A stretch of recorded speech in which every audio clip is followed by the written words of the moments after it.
નમસ્કાર મિત્રો, કેમ છો? બધા મજામાં છો? તો મિત્રો આજે આપણે આવી ગયા છીએ ખેતરમાં, કારણ કે રવિવાર હતો, ટાઈમ મળ્યો તો, બાકીનો ટાઈમ મળતો નહીં. તો મિત્રો આજે હું ખેતરમાં આવી ગયો છું, ઘઉં બહુ લઈ લીધેલા છે. તો હું તમને બતાવી દઉં કે આપણે ખેતરમાં કેવું છે તે. તો મિત્રો હાલ તો તમે અહીંયા જોઈ શકો છો કે આપણે જ્યારે વાવી છે તે નેની આટલી તે ઉનાળો છે એટલે જલ્દી સુકાઈ જાય છે. કારણ કે પોણી હવે કેનાલનું બંધ થઈ જશે, એટલે હવે આપણે કેનાલનું પોણી ના હોય એટલે હવે આપણે કૂવામાં તો પોણી છે. જે હું તમને બતાવું કૂવામાં કેટલું બધું પોણી, કૂવામાં ચેક ઉપર જ પોણી છે. તો મિત્રો કૂવો જે પહેલાં હોય કન જો મિત્રો, આ છે આપણી ચીકુડી. તો મિત્રો ચીકુડી નાની છે પણ ચીકુ આવી ગયા જે તમે અહીંયાથી જોઈ શકો મિત્રો, નાના ચીકુ છે.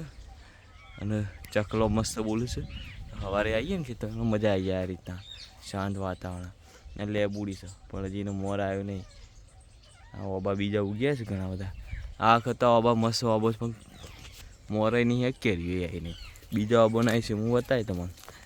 પણ હાલ તો જેમ કીધી એમ કે જો મિત્રો કૂવો સારી, અને આપણે કૂવામાં મોટર છે અને છેક ઉપર આ પોણી છે. એકદમ ક્લીન ચોખ્ખું કંચન જેવું છે, છેક સુધી મોય દેખાય છે. મસ્ત મિત્રો છે. અને બીજું કે ઉનાળો ચાલુ થઈ ગયો, છતાં પણ કણ એકદમ ઠંડક છે. તો એ જુઓ કેટલી લીલોતરી છે. કારણ કે અને આ આપણે વાઈ છે ઝાડ. અહીંયા આપણે પાસે ચંદન છે. હા મિત્રો આ ચંદન છે, આ હાગ છે, આ નીલગરી છે જે તમે અહીંયાથી જોઈ શકો મિત્રો. આપણે 2-3 ચંદન વાયેલો છે, ખાલી નમ શોખ ખાતર એવું કંઈ. બીજું મિત્રો એકણ આપણો ઓબા છે ને એની કેરીઓ આવી જઈ છે, જે હું તમને બતાવું કે ઓબાને જેટલી કેરીઓ આવી છે. આમ તો ખાસી બધી આપણે આ વખત આવી નહીં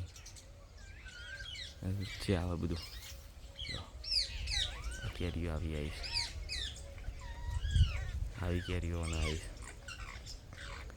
મસ્ત કેરી આવી ગઈ છે, મસ્ત ઓબો છે.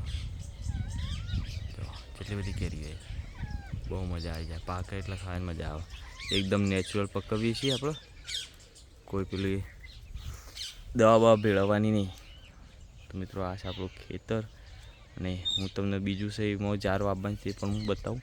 અને તે ઘઉં લઈ લીધા છે.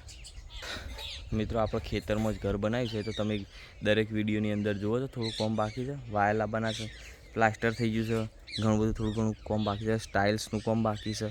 જેવું જેમ કરીશ તેમ બતાવીશ. તો મિત્રો વિડીયો કેવો લાગ્યો મને જરૂરથી જણાવજો. અને આ ઓબાની કેરીઓ જેવી લાગી એ પણ મને કહેજો.